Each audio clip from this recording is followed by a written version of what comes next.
So now we are very privileged to have with us Dr. Christopher Chok. Chris is the Vice Chairman of the Medical Board for the National Addictions Management Service over at INH. He's also he is a Senior Consultant Psychiatrist and a Visiting Consultant to the Singapore Armed Forces and Khoo Teck Hospital. When Dr. Chok was with the Armed Forces, he was the Commanding Officer of Medical Classification Center, as well as the Deputy Commander of the Military Medicine Institute and the Head of Psychological Care Center. So Dr. Chok has also served in peacekeeping missions in East Timor and during the Asian tsunami.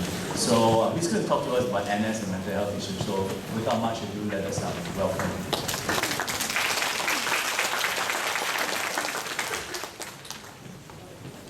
Thanks a lot, Kenneth. Good morning, everyone.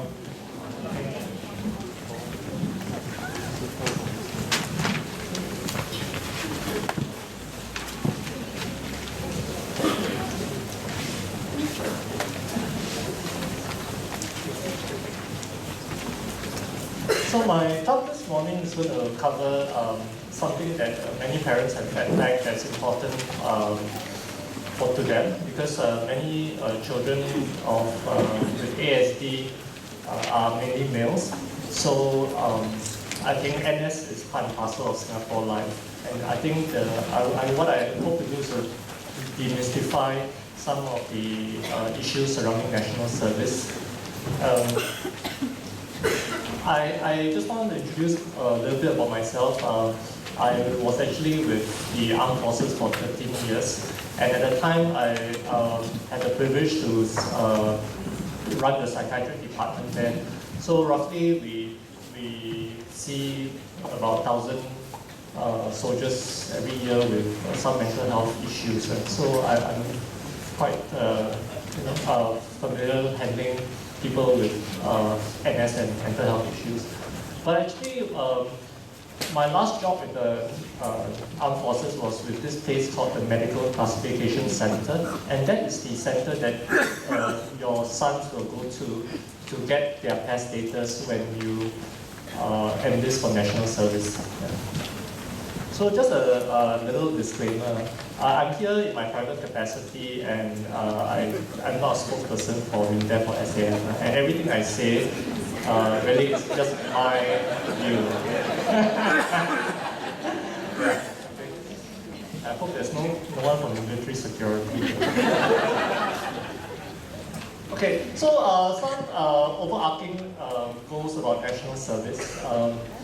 Some people have different perceptions about NS, but I think it's important. I personally feel that NS is very important. If you tune into world news this morning, you will know that another terrorist incident has happened in Paris. Yeah. So I personally think that, I think it's very hair-raising to hear this on a Saturday morning, but I think national security is important. Yeah. So the goal of national service is truly the defense of Singapore, because whatever you can't defend is not yours, right? That's why we put tissue paper on the seat in the hawker center, right? That's our defense. Right?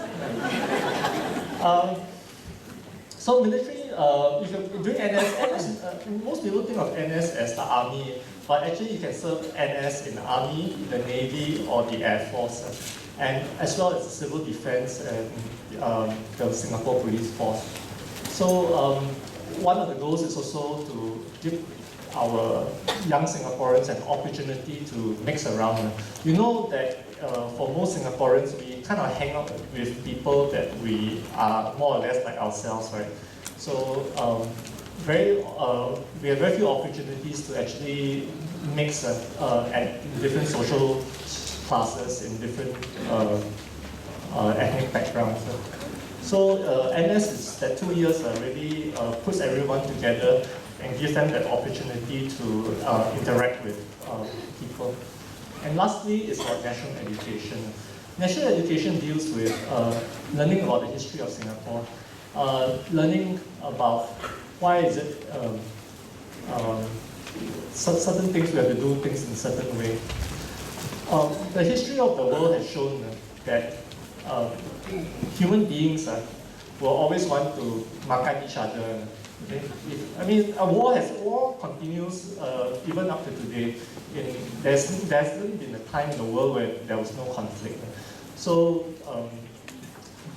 although we don't really like to talk about conflict and war, it is really part of the human history. So, defense is really necessary.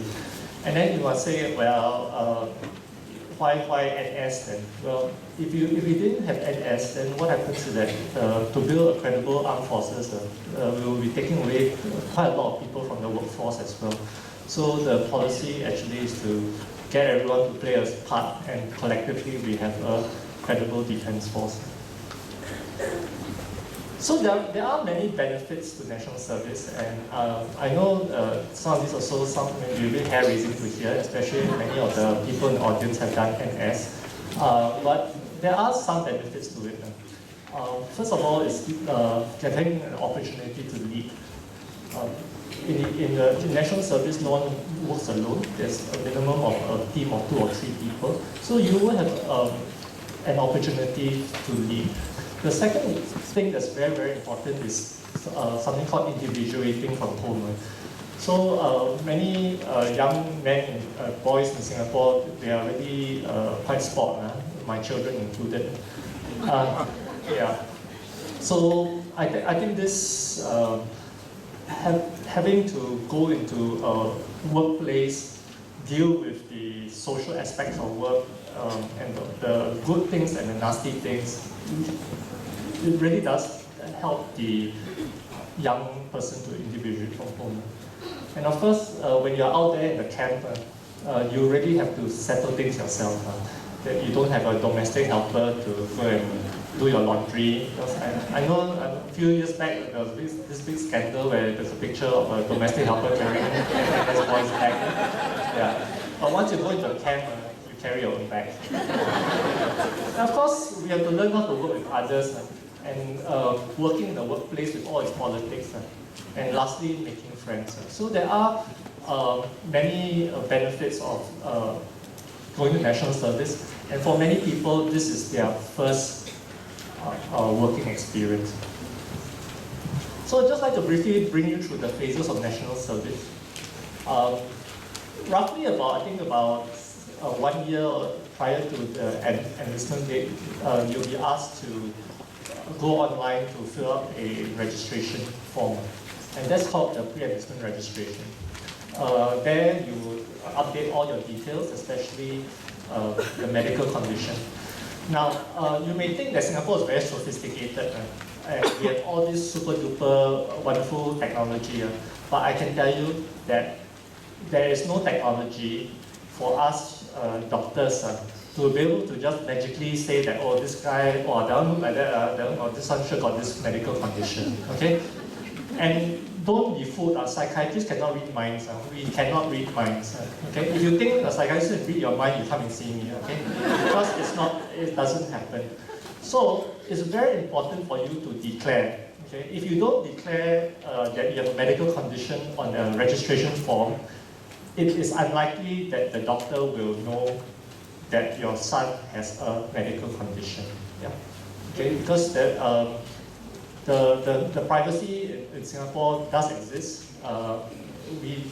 NS has no way to go and get all the data from all the hospitals magically through some big brother computer system. It just doesn't happen. So you do have to declare.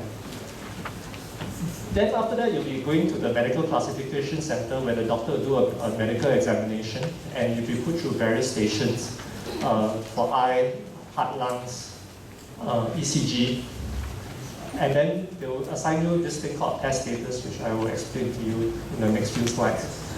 Then comes enlistment day itself, and then for those people who are combat fit, they'll go on to physical training phase. This PTP phase is to help them to get fit, because you know most kids today basically don't really run around in 35-degree temperature, right? They run around in 26, 27-degree environments like this aircon room like that. Yeah? Even though exercise also do in gym, that sort of thing. So once you go to army camp, basically you're exposed to the 34-degree temperature of Singapore. So you do need to acclimatize, and that's what PTP is all about. Then you go on to the basic military training, and then they'll train you for a specific job after that. And then you do the job until you finish your national service. So the pre-enlistment medical examination is done at MCC, and MCC is currently at Depot Road, Telok Blangah area. Okay? And so they'll bring you through eye test, a hearing test, X-rays, dental examination, ECG. They'll do certain blood tests and physical examination by the doctor. Yeah? And then they'll review all past medical records that you declare. Again, I stress this thing about declaration because if you don't tell the doctor, they wouldn't know. Yeah. And finally, assign you the PES status. Why do they need to assign a PES status? Because computers need to process your child into jobs and all that. So this alphabet that your child is given will then help the people to find a job that's suitable for them.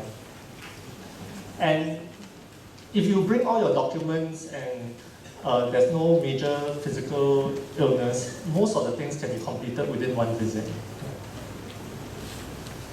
So I'm going to just tell you about a very mystical, magical PES system, because a lot of people have a lot of questions about PES. It seems very, confusing.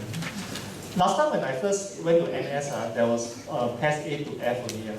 Then it became more complicated, then got the L codes, and after that there B1, B2, and then all sorts of numbers coming in. But I'm going to try to give you a simplified version. When someone's given PES A, means 跑到了, can do anything thrown at you, okay? Yeah. So PES A people are the ones that go to commandos and all that stuff. Yeah. So that means the PES A person is typically the most normal, perfect apple you can find in the basket. Okay? Not a single blemish. Yeah. So this type of people can qualify you to do any job in national service. The next one is the apple that maybe got 1 or 2 dots. Yeah. And so that's called a B1. So a B1 means that you're fit for most jobs, most combat jobs. And you do the full basic military training. Currently, I think it's about 12 weeks. Yeah. And then B2 comes, you're fit for some jobs. So some jobs they are still combat in nature, but they're not as physically demanding as the PES A type jobs. And then there's this thing called BP. BP is for people who are obese.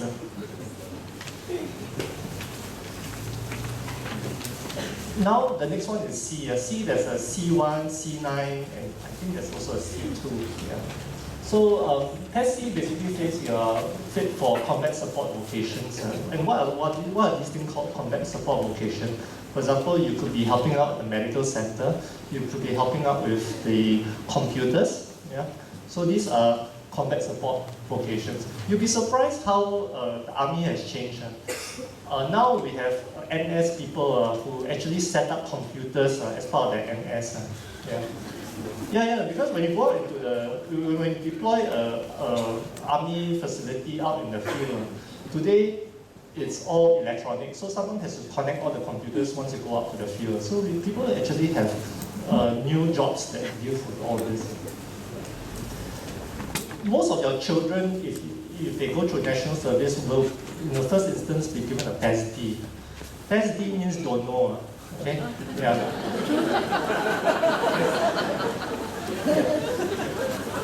Because what happens is that if you don't bring all your medical reports and all that, means that I don't know what PES to give you see. So they just give you a PES D first, then you go and collect all your medical reports, then you come back again, then I give you the PES status.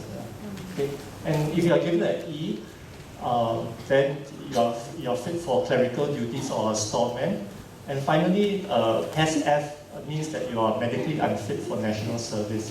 So typically for the ASD autism spectrum, once you go into a special school, like mines and one of those intellectually disabled schools, it's almost an automatic test F if you're intellectually disabled.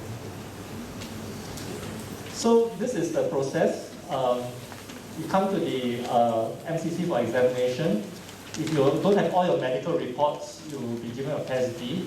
Then MINDEF will then write to the hospitals to get the reports. And finally, the psychiatrist will see and give you the test status. So this is the examination that goes on as part of pre-enlistment. So what are the different types of jobs in NS? These are very broad categories. There's a combat type job. So it could be an armor trooper, an infantryman. Armor trooper means you ride in the armored vehicle.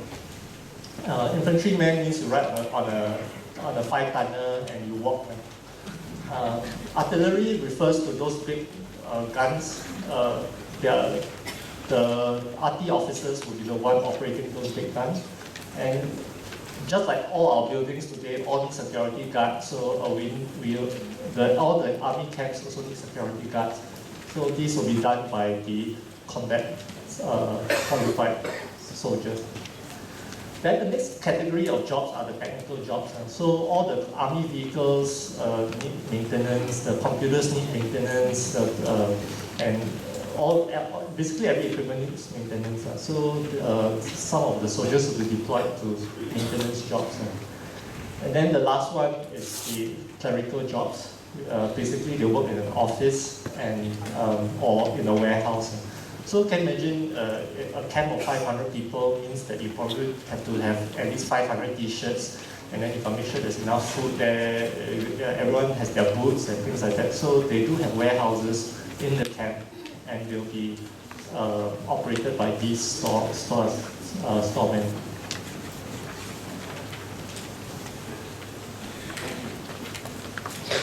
Okay, so there are multiple avenues of help during national service.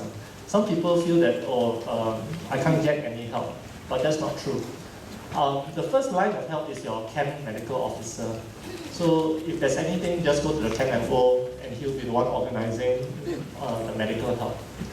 Within the camp, they're also called para-counselors, and these para-counselors are ordinary officers. They have their usual jobs, but they volunteered to be a para-counselor so that when things happen within the office, they are the first line to counsel the soldiers. Then comes the next line comes the SF psychiatrist, and SF psychiatrists are all qualified psychiatrists, and they work in the army, and they are basically in-house psychiatrists for the armed forces. There are also counselors in the SAF, and the counselors help with less severe psychological distress. So being late teenagers, many of the soldiers will have boyfriend-girlfriend problems, they would have financial problems, their parents may be ill, all sorts of things may be going on. So the camp counselor, the SF counselor is there to help them on all these issues. SAF during the NS is also one of the best benefits, medical health benefits that you can ever get in Singapore. So basically the policy is that NS will cover almost every medical treatment that is needed by the servicemen during national service period, except cosmetic procedures. Yeah, it's a clear policy. And finally, you do have access to private psychiatric care should you want to pay for that. So there are many avenues of help. So what are some of these considerations for national service? Okay. So you must, those of you who never done the NS, basically this part is quite funny. Some of you I would say can be quite funny because it's really a different world. The work culture in the army is very hierarchical. So basically, it's very top-down driven. The boss, typically either the commanding officer, the officer commanding, or the warrant officer will be the one issuing orders, and then the soldiers are the one executing the orders. sometimes, especially for very smart people, when they see how things are done, then they say, why like that? You know? Yeah, then you just have to accept that, like that means like that, that's all. Yeah. So don't think too much sometimes, just follow orders. Yeah. The next thing is that you must understand that there are lots of rules and regulations. Yeah. So there are rules about what time you must report when, how you should type your letters, what are the font size, and all that sort of formatting. Something that is very important in NS, you have to greet your seniors. Not everyone greets their seniors these days. Yeah, and then so there are all these rules and regulations that they must follow. And of course, from ASD's perspective, most people at ASDs are very proper people. Then in the office, for example, you may have those people who are a bit naughty type, and they always try to break the rules. And then when they break the rules, then the ASD soldier will feel very irritated with them. So that's the way. There are some of the difficulties in an office environment. Then of course you have to work in groups, and then some of them may have to stay overnight, typically from Monday to Friday, and sometimes on weekends. And the NS also tries to emphasize group dynamics, meaning to say that if you work in a group of 5 to 7, if one person does things wrongly, then the whole group of 7 get punished together. And from an ASD person's perspective, they don't understand why it's like that. Yeah. I think even normal people don't understand. Even harder for ASD to understand why. Not my fault, I mean, why I kena, no? That sort of thing. Yeah. So but then the idea behind it is to foster group dynamics. Yeah. And finally, living culture. So you have to eat and live with people, and for those people who are uninitiated, sometimes there are common shower rooms in camps. So you've got to get used to that. So what are the considerations for national service? I used to assess many people with ASD who come into national service. So these are some of the things we generally look out for. It's no rocket science, it's an individualized assessment, individualized judgment. First is we look out for the ability for independent living, very important, because many of the SAF camps are on the periphery of Singapore. Bedok, Changi, Jurong West, Yishun, Sembawang. Yeah. So if you stay in the central part, like Toa Payoh here, my goodness, it's 1 hour ride to the camp. And sometimes you go into the Singapore, last time the road map, the printed one, you open up, you find that, how come down here all green? Then when you reach there, got so many buildings. Because in the old camps, in the old road maps, all these camps, because of military security, are not listed. Yeah? But of course, on Google Maps, everything is listed. But you have to find, basically you have to find the camp. And then once you go into a camp, it's just like going to maybe Vivo City, right? Hey, friend, I need a Vivo City. Sure, I need a Vivo City. Then you go to Vivo City, I'm on 1st floor, then I'm on 6th floor. When you go to a camp, there are at least 5, 6 other camps, units within the camp. So you really have to be able to find your way around the camp. It's a very big place. So we consider that actually the ability for independent travel very, very important. The next thing is to keeping to work hours. Because of the discipline system, a typical work day is something like maybe 8 to 5:30, maybe. But typically they will ask the soldier to come in, say about 7:15, and then they leave maybe 6:30. Yeah. So if you cannot keep to that routine because of for whatever reasons, then it's also quite difficult. The next thing is emotional regulation, because you are going to deal with many of your peers the other soldiers, and all these people are very, I mean they're teenagers, they're late teens. So some people are nice, some people are not nice, some people are downright awful, some people are mischievous. So you have to get around working with people like this.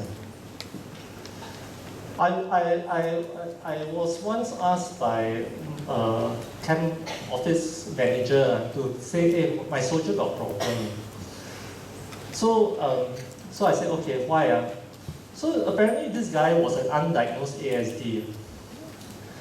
And he was very morally upright. Yeah. Yeah, very, very morally upright.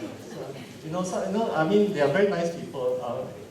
So what happened was that there was this other guy in the office that was very naughty.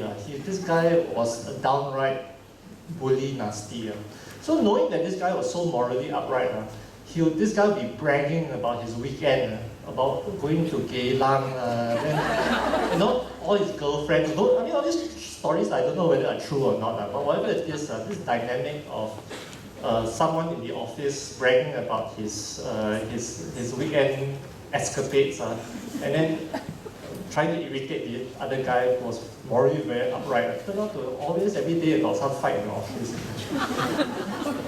Yeah, and this is a true story. Yeah. The next thing is that there's a lot of anxiety expressed because many people with ASD have anxiety. So some are quite socially anxious as well.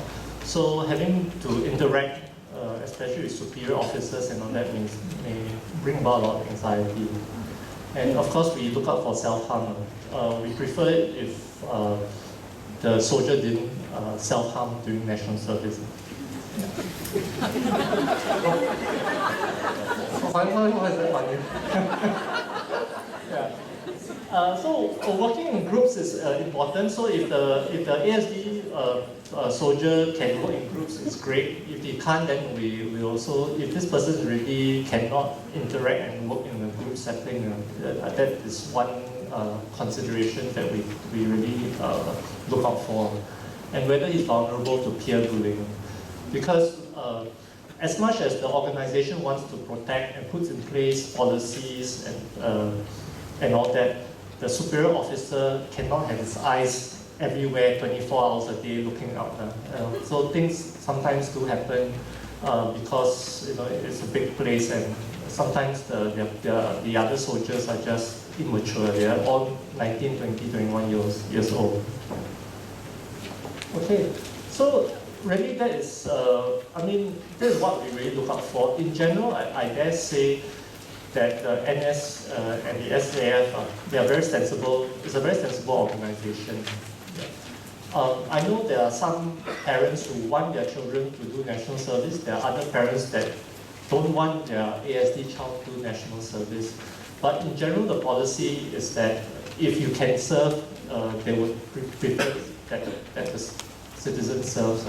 That is the general guideline when we assess people for national service. This is, again, it's no rocket science. Every ASD child is different needs, and so we do an individualized assessment for each and every one. And from my experience, last time we used to typically give ASD kids, depending on their level of ability, usually non-combat fit PES status. So, and then if they have very clear-cut ASD, most of the time you can request to allow the child to go back on a daily basis, so he just works during office hours. But these are not policies. These are, usually that is done for children with soldiers with ASD.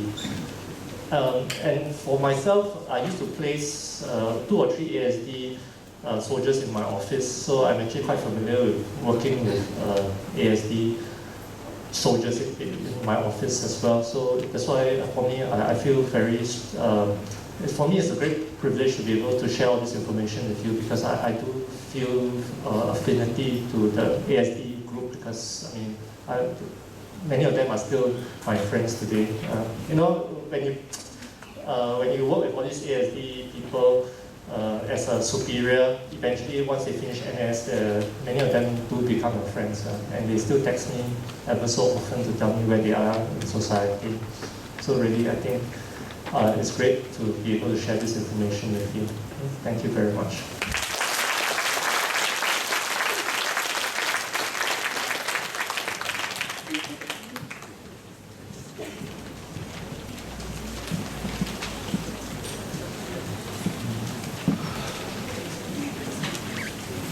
Thanks so much, Dr. Chow. I think the concern that many parents have,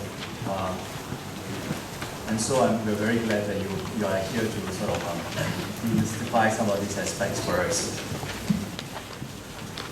On the topic of parents, I think we also have our next speaker, was Mr. Kevin Leong, sorry. Kevin is a registered, but he sort of wears two hats. He's not only a parent of young men with autism, he's also a psychologist. So in a way, he would be able to talk to us from both sides. I think at one level, we'll be talking about relationships within the family, because we know that having a child with ASD sometimes creates a strain on relationships. And bearing in mind that because of the strain, some individuals, parents especially, find it difficult. And so he's also here to talk to us about the importance of self-care. So Kevin is a registered psychologist in private practice and the parent of 3 young adults with high-functioning ASD. So he says that his work and family circumstances have given him a wide range of experience in understanding and supporting the diverse diverse challenges faced by children, teenagers, and young adults with ASD. So without much ado, let us welcome.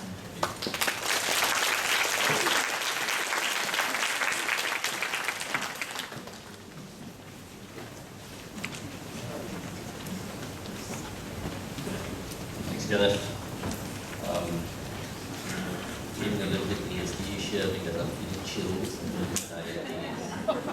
I just watched Kenneth there with his timer, each speaker, and now we're behind time, so I thought I got my parents sitting somewhere in the background, so it's kind of hardly stressed. Okay. So anyway, as Kenneth alluded to, I'm a psychologist in practice, but also a parent of 3 young adults, not just boys, 2 boys and a girl, who are young adults now at the university. Okay. So what I like to do is a bit of personal sharing, a bit of strategies that somehow just fell into place, but also as I look at the research, it's actually supported by research as well, some of the things that I like to share. So it's both trial and error as well as So, first question, how many of you here are parents? How many of you here were trained to be parents before you were children? Right? Yeah, we never saw that in our marriage contract, right? How many of you think it's really tough to parent? Doesn't matter whether it's a child with disabilities or not. Yeah, exactly. Okay. So it's actually no big surprise that parenting a child or children with slightly different needs is more difficult and, of course, more stressful. Okay, and that's in research as well. In fact, I think some research suggests that if you are parenting a child with ASD, it's even more stressful than parenting a child with another disability. Okay. So let me maybe start with the personal sharing bit and set the context. Okay. So I am a SGI, St. Michael's boy, raised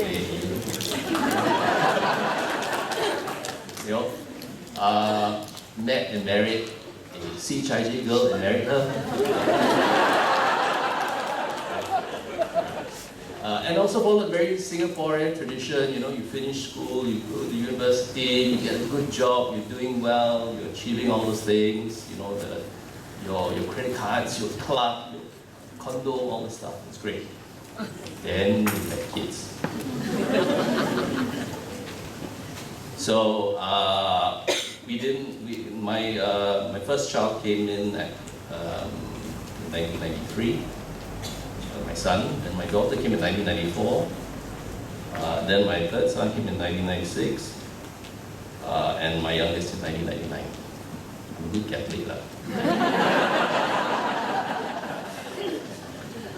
So when the kids came, they used to say you're all very busy, you're kind of swamped, right? And then with work and kids and everything, you know, kind of life is a blur.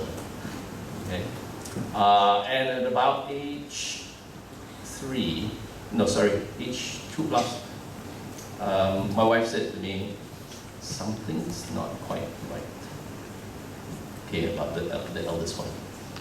Okay, and I see nodding heads, you know, because moms are usually the first one to figure it out. Okay, so we did the usual thing with the pediatrician. Pediatrician says, and this is mind you about 20 years ago, they go, no, he's just slow. Anxious parents. Right? Okay, now don't mean any disrespect to physicians in a sense, but at that time, perhaps they didn't catch the signals as quickly as parents do. So my first sharing with you is, as parents, maybe trust your instincts first if you think something is wrong. Right? Don't wait, as one of my colleagues here has already said, don't wait too long.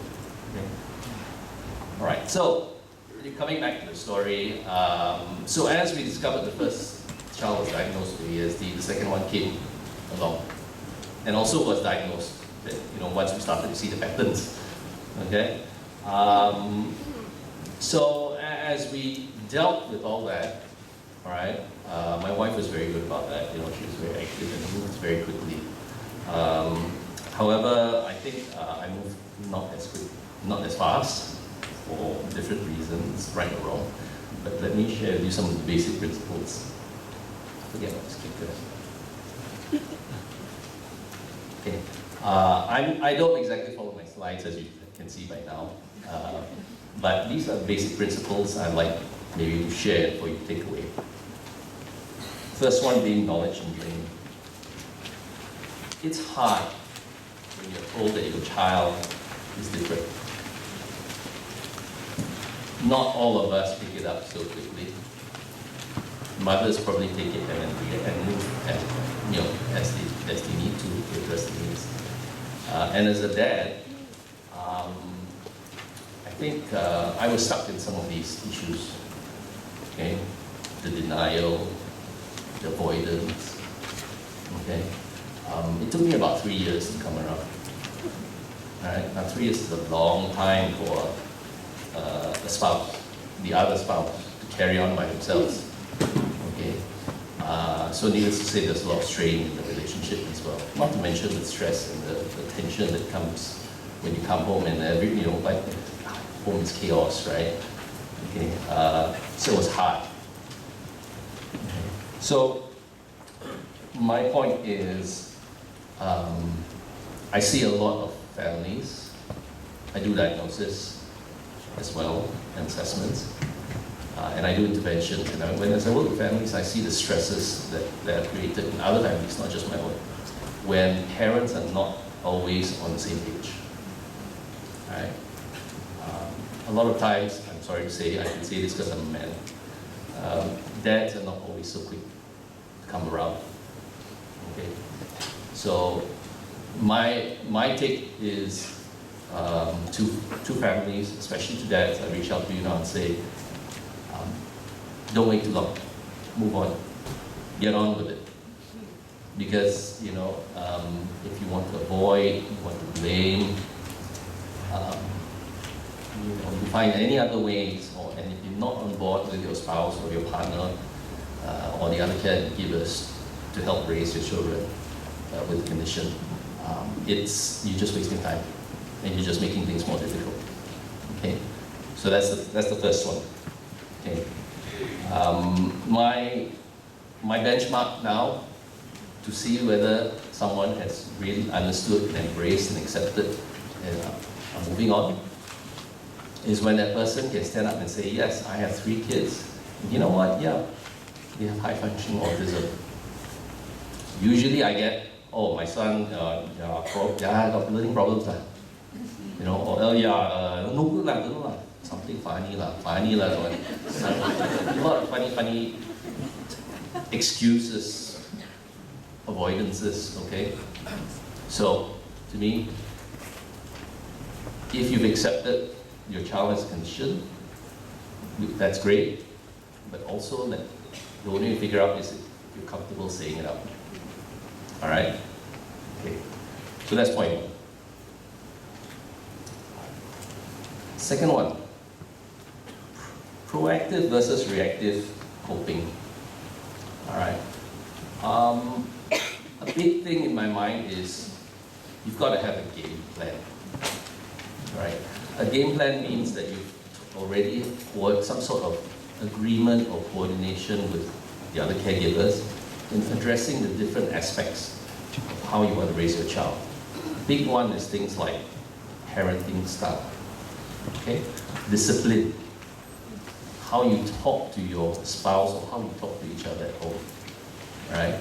I'm always very frustrated and conflicted when, you know, the clients I have, the ASD boys, they come in, they've been called in to discipline masters because they've whacked somebody, right? And then I get very distressed when I hear the parents say, yeah, I brought him home and then I punished him and whacked him for it. It's like, hello? You whacked your son, okay, because he did something wrong or he got angry or whatever, you know. Where do you suppose he figured out that whacking is a good way to deal with situations? Right? So, in other words, what I'm saying to you is, have a plan. If you're going to want to teach your children something, make sure you walk the walk, right? Model. Your job is to show them how to do it right, not just tell them. Okay? So, things like dealing with problems, communicating with each other, right? Treating people respectfully or each other respectfully. All these things have to have a plan, scheme. Okay? A big feature of my plan is how do you instill confidence in the child?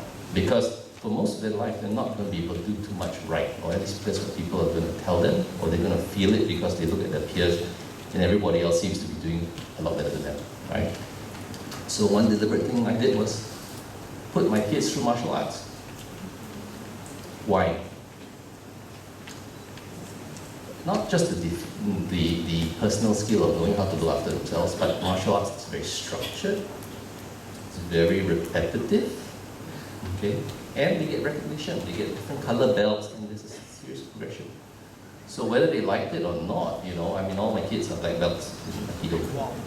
Okay? It's been many years of driving, you know, bringing them up and forth and all that. But now, when they are applying to like university and all that, you know, a lot of students, Singapore kids, right, don't have a lot to write in CCA other than I had to do uniform group and all that. That's nice, but it's very standard. But when you can say, yeah, I have a black belt in something, it's like, wow, that takes a lot of perseverance, right? That takes a lot of discipline. Okay. But most importantly, my kids can feel good about it. Not everybody has one. A lot of people can do the standard CCA in school and go to the uniform groups, but how many actually have something outside? Okay.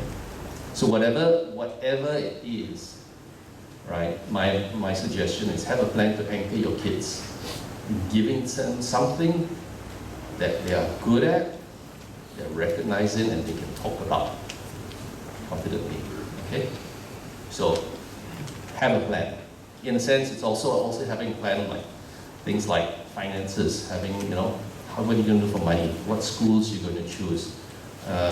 Where in Singapore, what neighborhood you're going to move to so you can get to the school. I mean, that's a practical reality we can't run away from. All right? So that's the essence of it. Now the plan, of course, is not hard and fast, you know, because life changes, a lot of things change. But if you don't have a general idea of where you want to get to, then all you're going to be doing is firefighting every single situation that you deal with, which is not practical. Okay?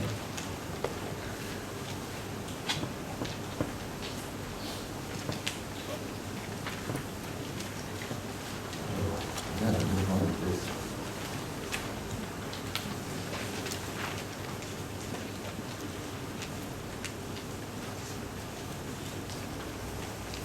Okay. Inclusion versus exclusion.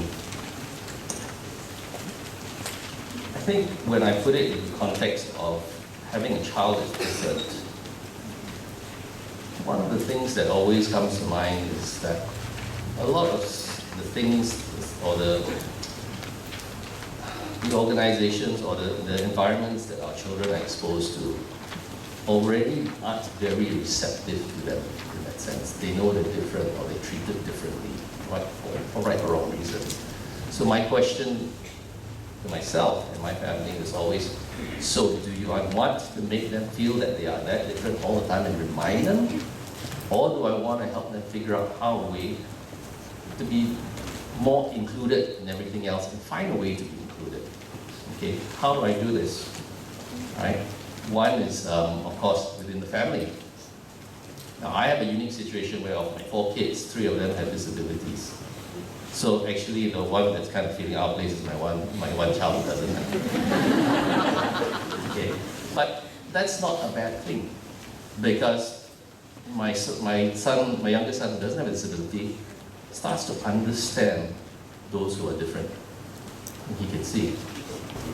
So my job in that case is to help all of them understand and accept each other, rather than continue to treat each other differently and have double standards in some cases. I have to find a middle ground, okay, somewhere that makes everybody equal, and if they're not equal, then I have to be able to help everybody understand why and accept it. Okay? So inclusion and acceptance is big in the family. Right? But it also applies not just to immediate family, but also outside the family. Do we hide away from church, for example, because our children can't take the sensory difficulties? Or do we find a way to deal with the situation and maybe find an environment that can? Okay, so classic point, catechism. Okay, I won't name my parish, but catechism run in certain churches is chaotic. Okay, all due respect, it's a volunteer process and I know it's hard. But when you have like 40, 50 kids in one room, and you have one teacher trying to coordinate everything, and there's noise and there's stuff, and unfortunately, a lot of stuff is very abstract for them. It doesn't go well, right? So what did I have to do? I actually, and I say this, I admit this, I'm not the strongest Catholic, at least in my knowledge. But what I had to do was, what? Wow, my hand was okay. Yes, sir. See? It's the pressure. Anyway, the point was, I had to actually pull my kids out and volunteer to become part of a home cat group. Which means that I, the one with very little religious, or poor Bible knowledge, it would teach to be part of this, right? Because they're all very small groups and parents take the onus of teaching. So I had to go and beef up my Bible knowledge and go and take part, And so I had to alter and find an environment for it to happen. So I'm finding a way to include them, not completely, but at least with others. Okay? So this applies to friends, socially as well, other family members who don't understand, and that's where you need to advocate and help them understand. And I'm proud to say that my family, my wife's family, we're kind of a very close unit in that sense. We're all helping to the cause. Okay? So what I say to you is, don't pull your kids out and make them feel more different than others already do. Okay? Try and figure out a way to help them feel included and just like everybody else. All right?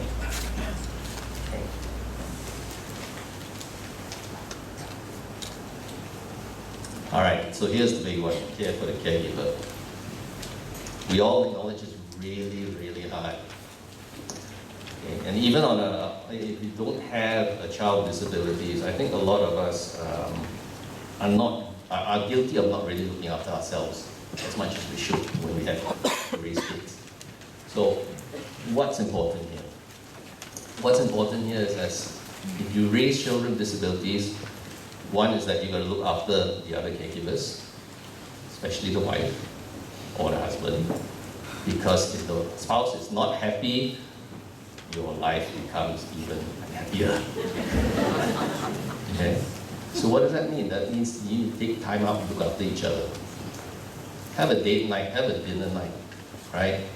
Okay, that's for a relation to spouse. For other caregivers, take them out, have meals, right? Without the kids, if possible. And for yourself, it means really looking at your own expectations of yourself, of your family, of your circumstances. Okay. I mean, quite candidly, I think in this process of raising children with disabilities, I learned a lot about myself. I'm a very actually different person from when I first started, because when I first started out of school and all that, doing that Singaporean thing, I was in a line of work that was very insensitive to others' needs. Okay, so and in this process of raising my own kids, I basically I changed career, which now I'm a psychologist. I've been in this line this aspect or this area for the last 15 years or so. But the point is, I grew, right? By self-care, I mean looking at what's important to you, revisiting it, and making deliberate steps to make it better, and accepting for the things that, that maybe you can't change so easily, right? So self-care not only means deliberately taking time out for yourself to have fun, but also taking time out to reflect about yourself and what you have accomplished already. Okay? Because there's a lot of stuff, for example, that those of us with kids with disabilities, you've learned a whole different area of knowledge that you would never otherwise ordinarily look at. You have a whole level of resilience and strength that ordinarily you would never, or you might never have accessed. Okay? So caring for yourself, not just in personal comfort, but also inside your head and inside your heart. Okay? Right. So, in closing, I'd like to share this quote by Mark Twain, I believe it was. There are two important days in a person's life. The first one is when they're born, and the second one is when they figure out why. Okay? So if you have it in your heart to believe that having kids or raising kids with disabilities is why you were born, and then maybe that'll carry you a little bit longer. Okay? Right. So thank you and good luck.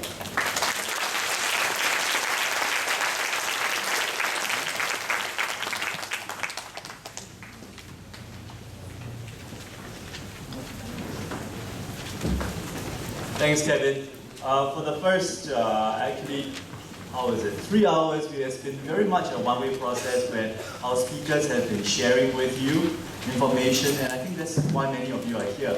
But I think over this 3 hours plus, there have also been many other questions that you might be having in your head. So what we are trying to do right now, and as I talk, I would like to invite the speakers up here, is that we actually have a time now for a panel, question and answer session. So I'd like to invite all the speakers, as well as we also have two other panel members which we have invited for this occasion. And this is a time in which we would like to invite you to ask questions, if you do have any. And this will also be a chance for us to pick on the brains of the experts that we have with us. So think hard about questions, and you can post them on the site, or you can also ask aloud. So again, with the panelists come here, please. Thanks.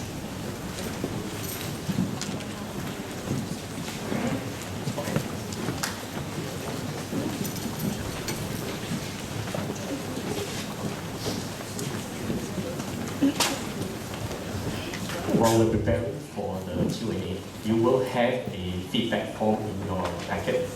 Take your time, please fill up the form. It is very useful for us to prepare for next year. What are the topics and which are the areas you want us to cover and how we want to cover it. So please fill up the form. At the end of it, we will collect it. And make sure you have the question. These are professionals. If you engage them on a private basis, you'll charge $2,000 to $3,000. Now it's free. Well, I'd like to introduce the panel over here. You will know the first 5 of our panelists who are speakers. In addition, we have 2 other members. I think seated on the extreme right, we have Mr. Peter Ong, who is a senior financial consultant, who can be advising us on broad issues and especially on insurance issues when it comes to individuals with autism spectrum disorders. And then sitting next to him is Ms. Esther Tan, who is the general manager at the Special Needs Trust company, which is what Nick mentioned earlier. So again, if you have any questions with regards to trust as well as the long-term planning, financial planning for individuals with autism, she's also able to help us along. But to get all of us started and to get us thinking about questions, I'm going to ask the first question first. Okay? So, dear members of the panel, what do you think would be your advice to parents who notice some signs of autism in their child?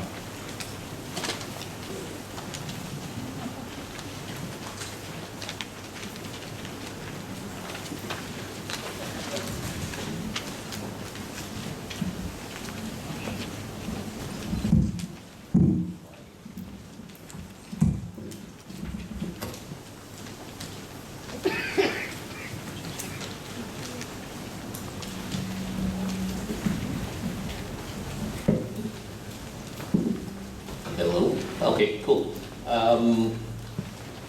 I guess the first point of connection, as you say, if you start to notice things, or even if you don't, and I'm sorry if I'm trying to foster a bit of a hypochondriac at good years, I'm straight go to the doctors, the pediatricians, right, to understand, right, what's going on. But also, what I encourage you to do is, do some tracking of your own. The doctors and psychologists and psychiatrists are going to ask you to do this anyway. But when you start to see behavior that's a bit unusual, start to track it. Start to track how often it happens, when it happens, okay, and what kind of behaviors you see. If you develop that already as a practice for yourself, then you cut out a lot of the investigative work that the doctors and the pediatricians and the psychologists have to do. So you should make it a bit faster.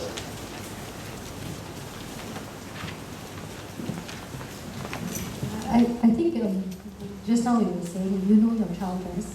So I think what Kevin said is right, that we do need to track, write down your thoughts, your concerns, what you notice. As what Jen said, observing your child is very important as well. And with that, you can go and speak to your child's teachers and other caregivers. And with all that information, maybe going to see the doctor then, with all your information, your concerns written down, your questions that you want to ask, sometimes that's helpful, because sometimes when you get to the doctor, you don't have that much time, and you can't remember a lot of the things that you want to say. And I think the other thing is, at the end of the consult, if the doctor says refer, okay, make sure you understand what it means. I guess sometimes it's really overwhelming. The other thing is, if he says, no, I'm not going to refer your child, get a sense of where he thinks your child is. Does he have any suggestions for you in terms of helping your child's behavior or development, and what is his plan for follow-up? Okay, so that you're not sort of left hanging there and then, okay, I'm not quite sure what to do, I have my concerns, but the doctor doesn't think he needs to be referred. So I think trusting your own instincts, but also knowing what the plan ahead is important.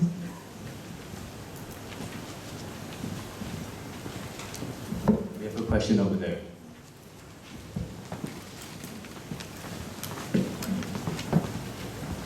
I have two questions. First question is, I have a son who's probably high functional ASD. My problem is trying to convince him and also that he probably needs some help. He doesn't think that he needs help. And also how do we break the news to him, whether it is helpful and in what ways to do that. That's question number one. Question number two is on behalf of my wife on NS, specifically to Dr. Chok.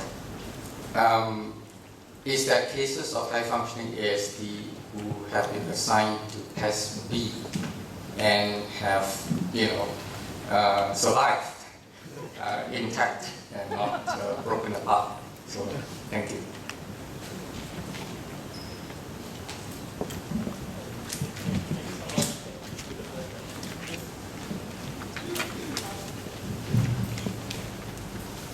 Yeah. In terms of disclosure, what we usually do is we do a sit down with the whole family, and we do it not in terms of, you have this condition of autism. What we do is we usually sit down and we talk about everybody's strengths, everybody's areas that we all need to work on. So the whole family does it. Mom, dad, siblings, everybody sits down and do that together. And then when we talk about the areas that we need to work on, then we can use the terms like, oh, I have short-sighted and this is stuff that I need to work on. Or, I have a learning condition, so I need to work on reading better. I mean, whatever it is, we all have stuff that we need to work on, because all of us are works in progress. We are not finished products, we're not perfect. So there's definitely something. So it doesn't single the child out, it's a whole family affair that we work through it. In terms of older kids, what I always suggest to families is that when you want the older child to participate in the intervention process, it has to make sense to them. It's not just what mommy, daddy wants. This is good for you, so you should do it. It has to relate in terms of, why should I bother? My life is fine, So you have to find a point of why bother. So like, one of the boys, he was complaining, why do I have to do this? So one of the things he had shared before was that he shared that, sometimes when he's seated with a group of classmates or friends, and they're all talking, he doesn't really know what's going on. He misses a lot of the information that's going on, and he feels very left out. So that speaks to him. So then that's what I say. This is why we're doing this, so that hopefully, as you work on it, you won't feel so left out the next time.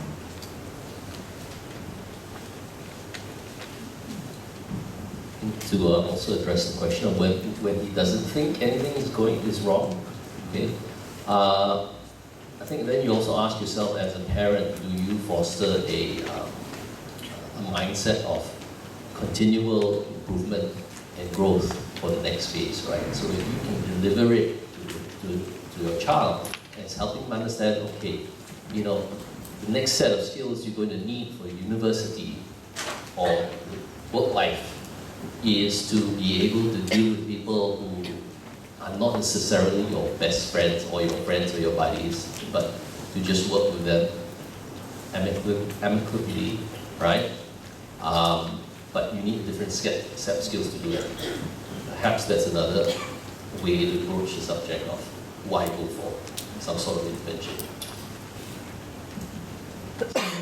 Concerning the question about NS, now you just take the context, say 15 years ago, even 20 years ago, the knowledge about ASD, the diagnosis of ASD 20 years ago was minimal. So many people, doctors, psychiatrists, pediatricians didn't really recognize ASD. Maybe only the most severe forms, the autism, but the high functioning spectrum disorders wasn't very well recognized. And all these people went to national service. So can a high functioning ASD be given a PASS grade and survive? The answer is actually yes. We have actually seen many people and diagnosed many soldiers with ASD for the very first time during national service, because many years ago the awareness and diagnosis of ASD was really minimal. Now, then it comes to this policy issue. If I, as a certified doctor, have been told that this person is ASD, would I give him a PASS B grade? I think I really have to be very courageous to do so. Yeah. Once you have knowledge, when you don't have knowledge, anything also can. So so the simple answer is that if the person has never been diagnosed or never declared, yes, he will be given a PASS B, PASS A. Can a person with high functioning ASD do the very demanding military jobs? I think it's possible. One of the most interesting things that the Israeli Defense Force has done is that they've deployed people with ASD to read maps and to look at satellite maps, because some people just have that special ability to pick up things on a very complex diagram, picture, map, and the Israeli Defense Force has done that. So I think they can do PASS A, PASS B jobs. Hi, we're parents of a special needs girl who's 15 years old, and thankfully she was diagnosed at 2 years old, and thankfully we bought her insurance before she was diagnosed. And I understand there's no coverage after once they're diagnosed. But recently, an insurance company has mentioned about giving coverage for ASD children, but unfortunately, there's still restrictions to it. And I'm hoping that in the future, they might be more generous in covering our kids. Like our daughter, thankfully, she has 30 diseases, the living policy, which our other friends unfortunately didn't buy until they realized they can't buy it. And it's a shame.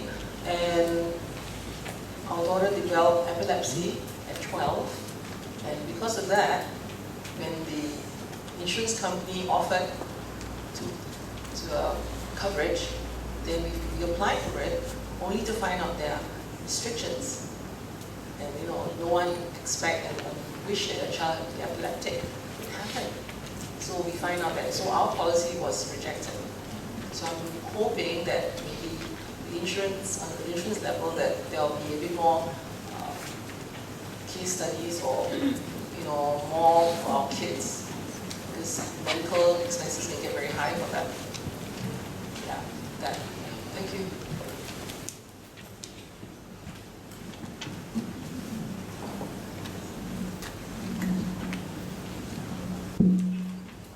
Hi everybody, good afternoon. This is Peter Ong. Okay, I think the ladies bring out questions is, if I listened it correctly, is that she bought certain insurance for the kids when the kids are very young, and later was diagnosed with this ASD, and the insurance company said it is actually not covered. No, not that.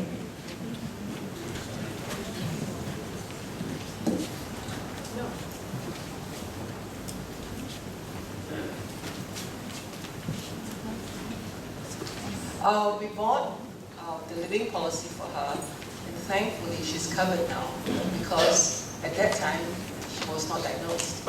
She was only diagnosed at 2 years old. So we were one of the lucky parents who bought her living policy. And later on, my other friends, when their kids were diagnosed, they didn't buy it. So I mean, no one wished for a special needs child, but we happened to have older children, so we bought the living policy when Alexandra was born. because of that, she still enjoys that early disease coverage, which a lot of my friends with children with ASD are not able to do that. And then when an insurance company came up, I won't mention the insurance company's name, they say, okay, good news, we'll cover children with ASD, blah, blah, blah. And then so I immediately applied, only to be turned down because she has epilepsy. So. Yeah, I think she brought up a very good point. You see, for insurance company, they are still actually commercialized, and they still actually need to make certain profits. No doubt, this is actually a good scheme. We call it as risk sharing plan. And currently, I think there's one. I think our government, whether you like the government or not, they have done one very good job. That is actually to provide a very inclusive medical insurance for all Singaporean and PR. That is MediShield Life. So they will cover everybody, actually including those people who have pre-existing illness. In the past, all these people who actually can't be insured now will be included in the scheme. But everybody must be prepared is that actually all of us will probably also okay, will need to fork out higher premium. That is because actually insurance is a risk, corporate risk sharing scheme. And to cater for coverage for those people who already have the pre-existing illness, people like we are healthy, but we also have to remember that one day we will also be sick, and then actually if we can fork out a little bit more and then to include all these people, that will be good. So just now the ladies actually brought up one very important point. When you are going to take up insurance plan, you have to remember insurance plan is very unique, as different from other products. You have to buy it when you don't need it. But when you need it, it's very sorry. It's actually, even they are commercialized, you can actually give them a big check, but they can still actually say thank you very much and return you the check. No commercial company will do that. So if you can, like what just now one of the speakers, Kelvin Leong, said, we must try to give plan. We can give many plans to our loved ones, especially our children. But remember to give one financial plan to ensure his or her financial security. So when a person took out the plan, later was diagnosed with any kinds of the illness, the plan will be still intact and effective. Because the insurance actually is basing on the inception date. That means the joining date when the person signed up the policy. So now, whether actually ASD child can buy insurance or not. First thing actually for insurance planning, a very important thing is that we have to take a proper step to plan for our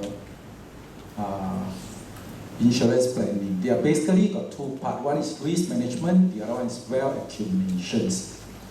So the basic for insurance planning, the most important thing is still the H&S plan. And we have to, right now, I think this part of the problem probably will be already solved, because the government is going to give you a MediShield life plan to cover all conditions.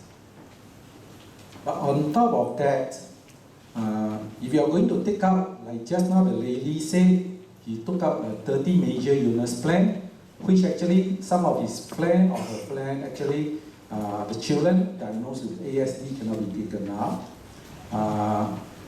I think we probably have to give some time to the insurance company. But right now, there's some insurance company, I think they try to offer certain plan. Okay, and their plan actually offered by one of the company, that is NTUC Income. I think it's a special care, it's a PA plan, personal accident policy. So that is actually a good supplement to cater for the risk management. Because in the past, people with ASD can't even buy a normal PA because they are more prone maybe to accidental cause. But right now, the company is willing to come out that kind of a plan and to try to cover this group of the people. And on top of that, they have plans actually also start to come out, because I think we are very concerned about future financial security of the loved one. So they got plan actually can come out and try to help you to build up the asset. So that actually, like one of the speakers saying that later part this asset can be put into as a trust. You can appoint a public or private trustee to take care of this asset for the benefit of the person you love too. So this plan actually it can be accepted to build wealth. And also, on top of that, they also provide minimum insurance from the start. And later part, because insurance actually also need time to build up. With the time going on, actually, the policy can actually also provide quite substantial cover. And on top of that, I think if you all have the brochures, this plan also give one very good options. That is actually when a child actually have some major event. The major event can be actually when he turn to 21 or married or divorced. I hope that is not the one. Death of the spouse, becoming a parent, or purchase a residential property. He can actually take out one whole life policy without any assessment of the health conditions. So this is actually one of the very good options for this plan. And this plan also will help him to build up the wealth. So actually, this is actually some of the product. Actually, insurance can help people with extraordinary conditions. But what I would like to share with you all is that we can actually give a lot of plans to our children. We can send them for art class, music class, or even like Kelvin sent the 3 kids to the martial arts. You can also try to give them a head start for financial planning. And if you can tell us what is your concerns, or you can go back to your financial consultant to tell them what is your concern. What would you want to address most to your loved one? They will be able to actually come up with solutions for you, and probably also need to work out together with other area of the professional. So I hope I answered the questions. Thank you. Thank you. I'm also taking questions from the Facebook page, and one of the questions over here is, how do we as parents decide whether to apply for MCA? And I think the question down here refers to trust, refers to deputyships for the children. So I wonder whether any of you have any thoughts on that. And perhaps also if we can talk more broadly, because parents ask that all the time, about how do we plan long term about when it comes to having children with ASD.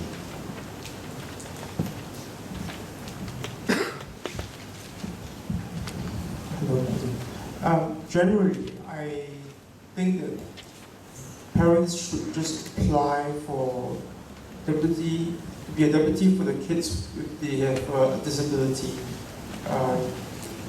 There is a scheme whereby, under the law, if the child is below 21 years old, you can apply to be a deputy, or if the child is 21, if he turns 21, you can also apply. So either way, you can apply at any time.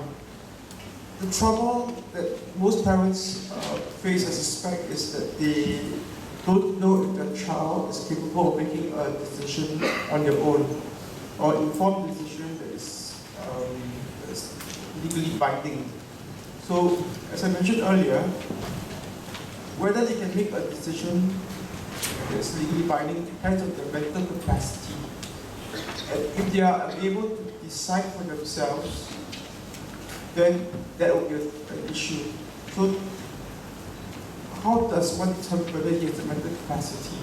So that has to be determined by the doctor, who will assess the patient and say, yes, he or she has the ability to decide for matters of their own. And only once a doctor is able to say that the person or child does not have the mental capacity, then you should apply to be a deputy for the child or the adult. Of course, the caveat is that the mental capacity of the person changes from time to time. Today, we have a good day. Tomorrow, we feel like we don't have the capacity. So, again, like what the writing team is that it all depends on the individual. Every child or adult is different. So, you need to just bring the person to the doctor and have him or her assessed. But generally, my advice is that if your child has a disability, then my suggestion is that you should apply for the petition, because it will come in handy in the future.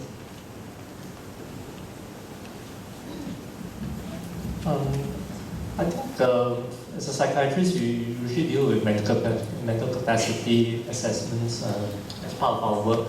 I think there are some, of course, every case is individualized, but there are certain broad, I guess, guidelines. If someone has an intellectual disability and is in a special school, then I think there's a very good case to apply for deputyship. And if a child has been able to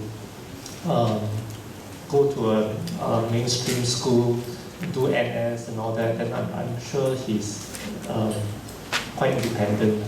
So it only comes when a child is in a gray zone, whereby maybe they may not be, they can't travel on their own, but yet they are intellectually all right, or when they have specific impulse control problems, then that's where the individualized assessment come in. So I think if you have concerns, I think it's best to discuss with a medical professional when it comes to the gray zone. But actually on the two ends, when someone is independent and in NS and in mainstream school, I think it's easy to decide that he has full capacity. And on the other end, special school, I think he probably needs a deputyship. There are certain principles that guide the Mental Capacity Act, and one of the principles is that everyone should be assumed to have capacity until proven otherwise. Then the second principle is that everyone should have the liberties and be dealt with in the least restrictive way. That means basically give everyone an opportunity first before you certify him not to have capacity. Yeah. Just to add to that, if the person is 21 years and above, he can do what we call as I mentioned, the lasting power of attorney, whereby he can decide in advance the event that he has inability to make decisions. So that's also one avenue. Yeah? Maybe I'd like to join in here. I agree with Dr. Jock and Nicholas that if someone doesn't have mental capacity and he's an adult, the parents might want to apply for deputyship for him so that someone is appointed to manage his personal and property affairs. But I also understand that the cost is very prohibitive.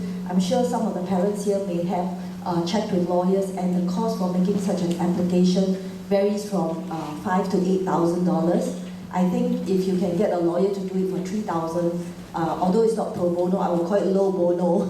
But the good news is that the Act is being amended. They're trying to make things a bit more simpler. I'm sure you might have read in the papers about a project that Minds is doing, where I think everybody heard about the $250 cost to apply for deputyship. Now in that case, what happened is the parents actually apply to court themselves. But it's not so easy to do it. You need to be guided. So the students from NUS law faculty together with the professor, actually guide this to parents how to apply. So the $250 is not legal fees, it's just disbursement fees.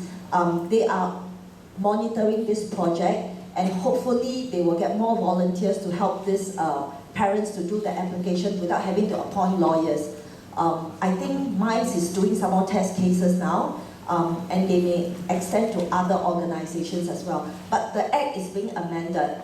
I think things will get easier. We actually, SNTC did advocate to the ministry that, look, one, for parents, it's very difficult to find people who are willing to be deputies, and when they find someone who is willing to act as the deputies, the cost is very prohibitive. So at one time we were advocating for them, for MSF to consider what about tribunals, but they've shot that down. But anyway, they're working with the courts, they're amending the Act. Things will get easier, so that's the good news. So unless the parents are very elderly and you want to get things in place and appoint deputy quickly, for the younger parents, I think why not just wait for a while.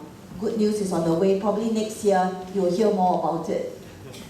Thank This you. is excellent news. Okay, we can have questions over here. There's one over the front.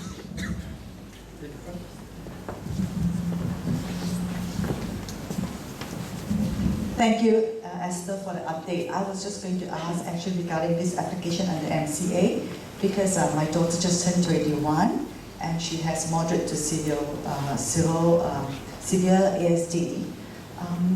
So my question would now be that before, like the cost was prohibitive. I mean, I move around parents with special needs kids, and many of us, in fact, most of us don't have it at all. Then in the process, while we wait for the good thing to happen, what happens if, say, my daughter has to do a medical procedure, and she's 21 now? Does it mean that without this deputyship, can we as parents sign for her? Or is that anything that's, are we left in this kind of dilemma that we can't sign and she's over 21? Okay. So actually, let's say for example, we take the scenario where someone doesn't have mental capacity. So what happens when you go to the hospital is that there are several scenarios when you go to the hospital. In the event of an emergency, you go to the emergency room and a procedure definitely has to happen that's life-saving. Then in that instance, consent is not required. That means the doctor will just proceed with the life-saving procedure. Then next comes other procedures which are urgent. So urgent can be someone's leaving, but you still have 1 or 2 hours to organize the surgery. In that instance, then usually they would, the Singapore way of practice is that 2 senior doctors will sign, and the consideration is always in the best interest of the patient. Then the last category is actually what we call the elective surgeries, meaning you plan it a month in advance, and then you go to the hospital. These elective surgeries are where, at least most of the hospitals, we will prefer if there was a legal deputyship, so that someone can take a legal consent. Because under our Singapore framework, even if 2 doctors sign, there is no legal consent actually. It's just that we're doing it in the best interest of the patient. It's something technical. As I say, if all things go right, surgery goes nicely, patient leaves the hospital, then there's no issues. Issues start to creep in only when things don't go right in the hospital, and then all these legal tangles start to come in. So for elective surgery, I think most hospitals would prefer it if there was a deputy sign a legal consent for the procedure. Just to add on the issue about cost, if you go to a polyclinic and come into the public healthcare system under subsidized rates to do the mental capacity assessment, I think most hospitals, there are some small variations of charges, but I don't think for most hospitals it will exceed $50. If you're on a subsidized scheme. For the assessment, then the medical report fees are separate, and every hospital has slightly different medical report fees. Can I have a question for Dr. Chok? What about for dental surgery? And if the person doesn't have mental capacity and there's no deputy, can the doctor apply Section 7 of Mental Capacity Act and perform the surgery? Again, the dental surgery is depending on the scenario again, whether it is an elective plan sort of thing. And the second thing is also the what sort of surgery. And that means to say that there are certain procedures which are low risk and low technicalities, scaling, for example, as opposed to the removal of wisdom teeth. So I think there is a variation of the procedure. But the most ideal situation is that there is legal consent. That's the most ideal situation. Yeah. Talking about removing wisdom teeth, because I think this is quite common. A lot of parents have come to us and say, you know, look, the doctor won't perform the surgery, and to go and spend say 3,000 to 5,000 just to apply for deputyship in order to give the consent. So I was just wondering whether can the doctor apply for under Section 7 of Mental Capacity Act. Sorry, can you just remind me what Section 7 is? I think Section 7 is the one that the doctor can waive like in case of emergency treatment. So whether this would come under... Yes, so as I mentioned, in an emergency situation, consent is not required, it's life-saving. So that's why when it comes to removal of wisdom teeth, it's elective surgery, it's not necessarily life-saving, and that's why most practitioners would prefer legal consent. Maybe the parents can write into MSF so they can consider to, you know, widen the Section 7 to cover this kind of surgery. Thank you. There's a question in Ria over there. Yeah, I'm a therapy counsellor, and I'd like to know, I'm new to this area, whether there are additional support services we can offer to single parents, whether they are unwed, divorced, or even widowed, and those who I understand from Mr. Kevin Young that some marriages are also under a lot of stress, right? So there may be emotionally estranged parents just solely concerned with the caregiving. How can we support them better?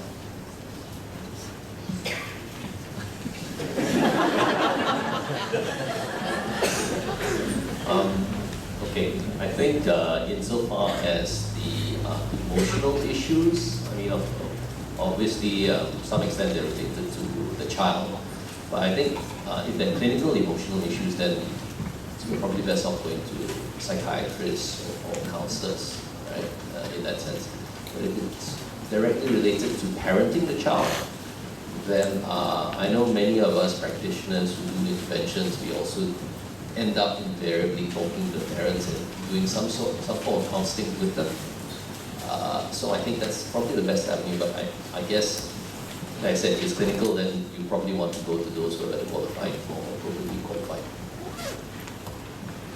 If I may chime in at this point in time, there are also services available within the broader society. So we have the family service centers that can also provide the emotional support as well as counseling for couples if required. So that's one direction you can be heading. If you are not sure and if there are financial concerns as well, you can always drop in at the SSO's, the Social Support Office. So these are other points in which you can tap on community resources. Likewise, within religious communities, if you are within the vicinity of the church and want to seek support, that too is a possibility as well. I think we have a question over here. Hi, with regards to just now you mentioned about the MCA. Let's say I've got two children, grown-up teenagers, 18 and 16. Say by the time he's 21, 22 and he needs to go for the elective surgery, and he's high-functioning ASD. So do we need to declare that he's high-functioning ASD? Then he needs to have a deputy to sign for him, say assuming he's able to decide for himself whether he wants to go for the surgery. So mental capacity means that you are able to understand the procedure that you're going for. You understand that there are some risks involved, some side effects. What's the benefit of that surgery? So if you're high functioning ASD, you you've been to, let's say, a mainstream school, you can serve national service, then these people are assumed to have capacity. There's probably, actually, there's really no need for any repetition. I see. Yeah. Okay, the next thing, since you mentioned national service, my son is 18. He went through the medical assessment and so on. At that point, when we had to do the pre-enlistment, I discussed with him whether he wants to declare that he has ASD. And he said, okay. So we declared, and eventually he has been given the exemption from serving national service. I met up with a psychiatrist, a MINDEF psychiatrist. I had one-to-one with him first. He said MINDEF has actually passed a rule last year that all autism disabilities would be exempted from national service. So I'm not sure how true that is. I discussed with my son whether he wants to appeal to join, to serve national service.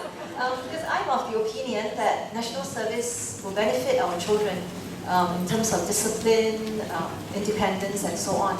But of course, on the other side of it, I'm worried that he may not be able to cope. Actually, we discovered his ASD by chance. That's my third question. Whether, is it too late for me, or whether do I need to intervene at this point? My first son is 18, diagnosed with ASD because I sent him for mother tongue exemption, and hence it was by chance that he was diagnosed with ASD. Otherwise, we wouldn't have discovered that. My number two, who is 16, is diagnosed with PDD-NOS, pervasive developmental disorder not otherwise specified. I'm not sure if that is covered under ASD as well, but he was very happy. The second one was very happy that, older brother is exempted from national service. Hence, I think I'm going to be exempted. So I am now in a dilemma whether or not I should appeal, and whether would the appeal go through. And then I also had a discussion with the older one. He is also a bit torn. He said, yeah, my school teacher said maybe you should I should go and appeal for it because it's beneficial. Then on the other side, I also spoke to a few friends, and they said maybe not, because those men who have gone through national service, like what Doctor said just now, that they are very upright. I didn't do anything wrong, why should I be punished? And I've seen that coming across when he didn't do anything wrong in school, but the whole class got punished because somebody just messed up the class and everybody else got punished, including him. He came back and was very angry. So that's about the national service part. And then the third thing is whether at this point, since he's high functioning, he attends normal school, he's taking his A-levels now, and my number two is going to be doing his O-levels next year. Do I need to intervene? Should I, since they have their friends and they are performing fine in school? But of course, there are still certain social things that they cannot sort of mix well with certain type of people, and the certain behaviors that are not usual, but whether should I intervene or not? Thank you. Okay, what I'm going to say...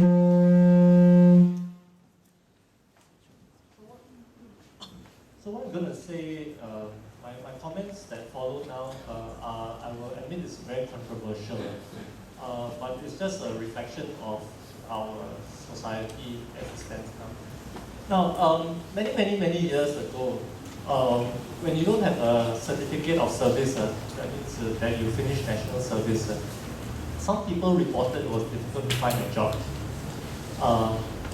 Today, maybe I think it's not so difficult, not as difficult as before to find a job, even if you don't have a certificate of service. The reason is because I think there are companies today that look for inclusive workforce, so they're willing to give the person a chance. However, the government and MINDEF cannot control HR policies of private companies or things like that, or the decision made by the individual hiring managers in different companies. So some hiring managers may choose to say, oh, this person didn't do NS, if NS didn't want him, then why should we take him? No? So it's very hard to control the attitudes of HR departments across Singapore. So why do I say all this? I say all this is that if you could serve national service, I would say please do it. And this is all in the line in this whole idea that you want to keep the ASD child as normal as part of normal living. There are many social issues with regards to national service, and I think the guys in the room know this, right? You meet up with your friends at 25 years old, what do you all talk about? Wow, my reservists are very strong. Which unit are you from? That sort of thing. And at 21, you meet up with people for coffee, they'll say, oh, how's your NS? What do you do for NS? And the guy says, I didn't do NS.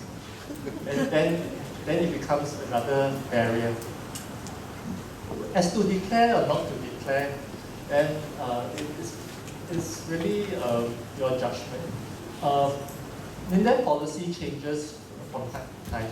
So currently, if you say that you were informed that the climate now says that maybe they're not going to take some of these people in, then maybe this is the climate for now. Certainly, I mean, I left the service 5 or 6 years ago. So at my time, we were still taking in selectively. So maybe certain policies may have changed in the time that I've since left the SAF. But certainly, if collectively you all feel as a group that you want to, by all means, feedback to the decision makers. I think we have time only for one last question. I'm a child, I'm a teenager with Asperger's syndrome. I'm just asking about what kind of, to Dr. Cheok, what kind of documents, medical documents are required when enlisting for NS? I think you need a medical report that states your diagnosis. Yeah. So do I have to go for another psychological assessment, especially for NS, or can I use an old one, like a few years old? The guidelines which I think this is my guesstimate, is that they prefer documents to be not more than 3 years old. So if the assessment was done when you were a child, say as a toddler or as a kindergarten, then you'll definitely need a reassessment closer to NS. Maybe just one more question that's related. Because when I was 16, I was diagnosed with anxiety disorder as well. So does that count under special needs or mental disabilities? Do I have to declare that? You can, yeah. Do I have to be assessed professionally for that? If yes, then I mean the NS needs a documentation from a doctor before they will, entertain the privileges that come with it. Sorry, can I just say that I think a lot of the boys were diagnosed as preschoolers. What I understand from MINDEF is that you need to declare it in your pre-registration application or registration, and then MINDEF will write to KK. I mean, you have to declare that you were seen at KK or wherever you were seen, and then they will write to us for a medical report. So you don't have to actually go around doing a new assessment at that point in time for diagnosis. I'm not sure about anxiety disorder and all. That probably is a more current thing. But MINDEF will pay for and send in for the medical reports, so you don't actually have to do it yourself pre-enlistment. Yes. So this is one of those good experiences of it. If you all are not too anxious about a bit of wait for the assessment, as I mentioned, you go to the center, you do a PSD, then they send you for medical reports and all that. If you're not too anxious about this process, then I would strongly recommend to you, please go in, register, see the doctor first, let them go and send you out for an examination because they have to pay for it. Yeah. Report fees, examination fee, all covered. So that's if you really are not anxious and are willing to tolerate the wait. I I'm very cognizant of the clock, but I see many questions coming. So for those over here, would it be fine if we had extended this just 10 more minutes to 1:50? And we'll try to address a few more questions, and if there are questions for individual cases, and what we might do is we can approach any of us right after this. I think there was a question over here. Yes. Earlier on, Dr. Chok has mentioned that if a child is in the special school like mine, will automatically come under PES Act. Is that only, I mean, my son is in a special school. Is that the only thing that's required, or there's further examinations or medical reports required? My comment now is valid up to the time I left. I do not know what the changes are now 6 years, but during the time I was there, if you were in a special school like mine, was automatically accepted. You don't have to produce any. You don't have to produce any documents because the information will be given to the project teacher. Question over there.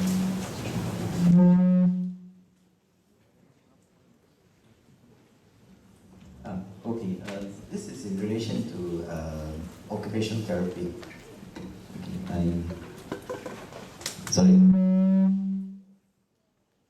Okay, our child is diagnosed with mild autism by KKH, and he's been receiving OT since he was 2. Okay, is the intervention required? Or occupational therapy intervention required throughout his life, knowing that he has got certain sensorial issues, specifically to sounds, and phobias to specifically like balloons. If my son would enter the room where there's any balloons anywhere hanging around, he will freak out and he wants to run for his life. So is OT necessary throughout his entire life? We actually have an OT expert over here. Will Corinne like to address the issue?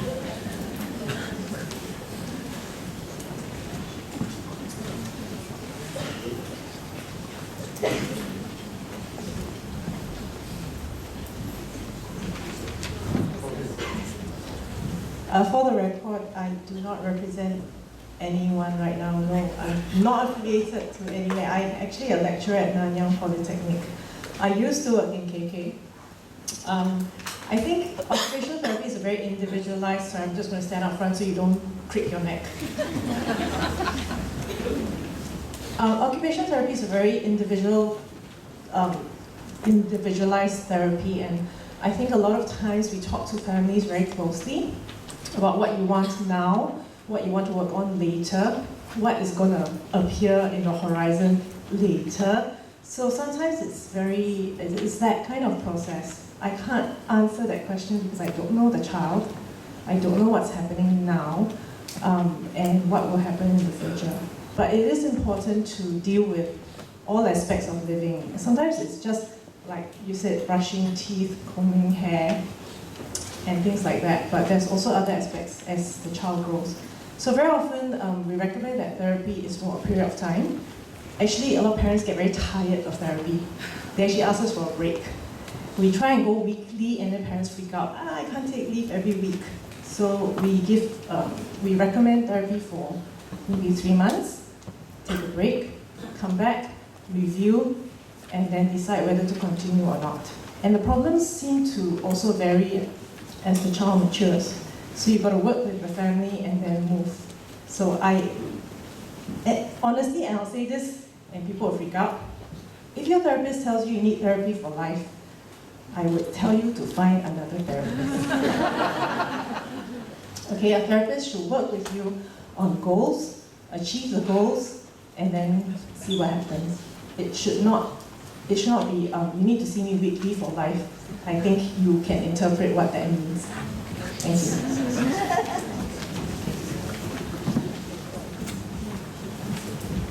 Hi, I'm a mom of a high-functioning boy who initially seems to have more classical syndromes. With early intervention, he's more like high-functioning now. He's in P2 in Pathlight. esteem is an issue, and we are working very hard on helping him build his self-confidence. So he does not know he's any different. He may know, we don't know whether he knows. But what I'm afraid of is as he grows older and he makes it to the outside world, being from a special needs school, I am concerned about how one day when he finds it out from someone else other than family. So what I want to know is that how should we break it to him? At what point? How would you suggest, or maybe like Kevin can help me, from your own experiences, how do you deal with this subject in telling your child he's different?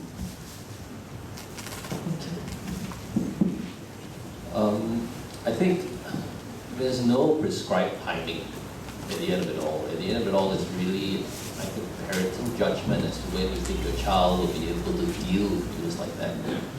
However, what I've seen, the general phenomenon is, not only my kids, but also the clients that I see, when the peer group already treats your child differently and your child doesn't understand why, and starts to feel bad about it, then that's the time. Sadly, the peer group is the most cruel. I think most of us know this, and I think that speaks more about how kind of values we have as a society, but we can't change that. I think we have time for one last question right at the rear over there.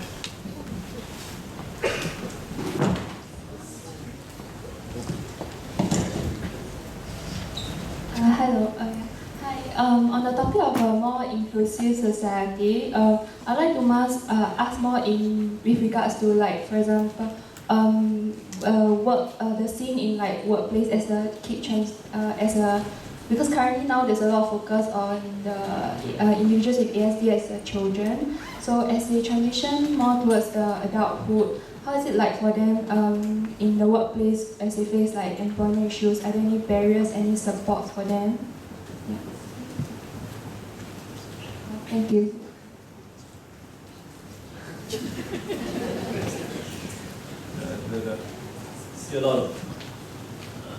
There are a lot of shocked looks among the panel. I think that sort of tells us a little about what's going on.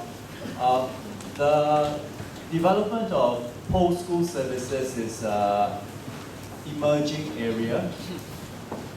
And what we do know is that in the previous enabling master plan, there was a concerted effort by the stakeholders to start the development of services around that area. So what we do know within special schools is that they are currently piloting several school-to-work initiatives.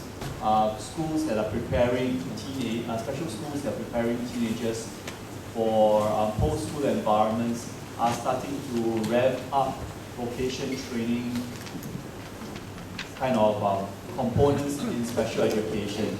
Special education has also been extended to 21 years of age for people with autism or people with special needs who can access further educational or vocational training. So that's what's happening at the end of special schools.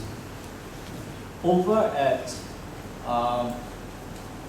in terms of services, there are also services now in place which are still quite small, which help to find jobs and support individuals with ASD as they have a job. I think Autism Resource Center has a EUC. I think it's employment.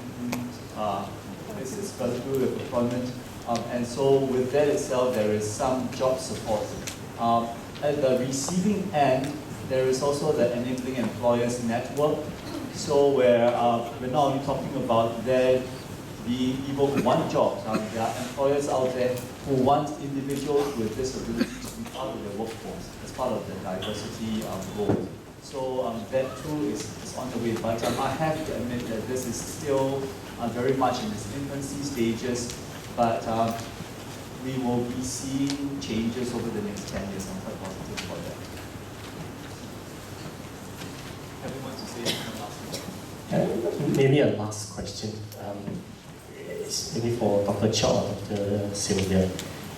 is there a relationship between autism and differing families? That means if I'm 30 years old, I'm at the peak of my careers, I'm buying my condos, I'm going to get married, I'm not going to have children for another 10 more years, I'm fine.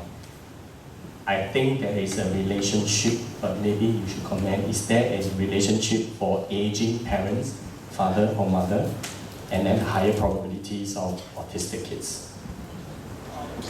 I think the latest study does suggest that if the father is older, the risk is slightly increased, yes. Yeah, so that there is some increased risk with age. Yeah. Thanks everyone. I know there are many other questions. I see a lot of other questions posted online, and I'm sorry we cannot get to all of them. Like I said, the panelists are here, and now you know some of the experts that exist in Singapore that you can tap on. Just before we go, I would like to ask you to help us out by filling in the feedback form, because we would like very much to be from your feedback to know what kind of other talks we can be arranging. That's the first thing. The second thing is that this really would not have been possible without the efforts of a lot of individuals. I think the Church of the Holy Spirit has pulled this together.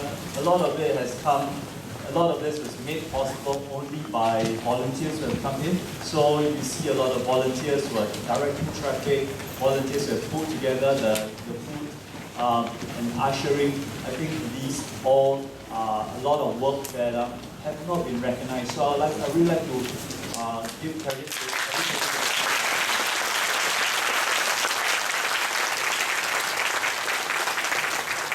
I would like to thank the speakers and the panelists. I would like to invite our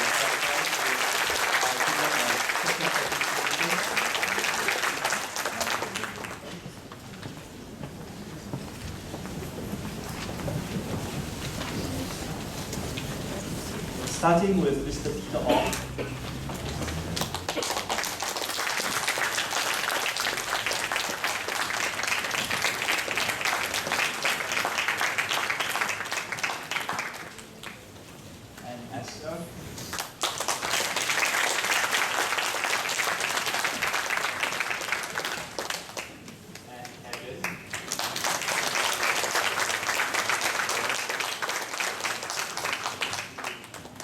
Genevieve,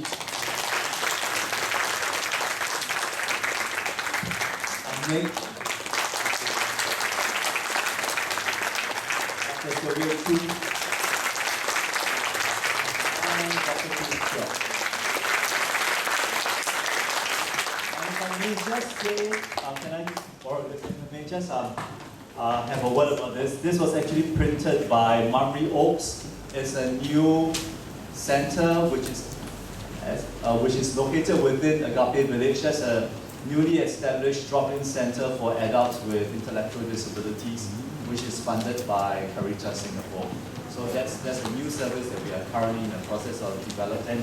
The adults there have painted this piece of artwork that we are presenting to our speakers and panelists.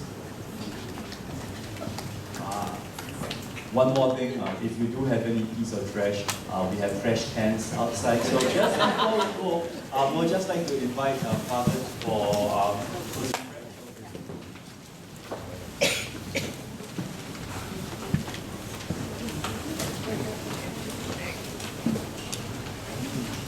In the name of the Father, the Son, and the Holy Spirit.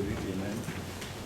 Almighty Father, we glorify you and we praise you and we thank you for giving this opportunity to know through you, through the various gifts that you have bestowed to each and every one of us, and certainly good news to those who are waiting, especially when we speak about the Beatitudes, for those who are blessed, those who are poor in spirit, and truly people who are seeking out this time, this opportunity to hear about the good news. And today, the Lord is here to bring you good news, and there is always hope. We continue to have our trust in Him and we continue to believe in Him. And so we glorify the Trinity as we pray. Glory be to the Father, to the Son, and to the Holy Spirit, as it was in the beginning, is now, and ever shall be, world without end. Amen. The Lord be with you. May Almighty God bless you and protect you from all harm and danger. In the name of the Father, the Son, and the Holy Spirit. Amen.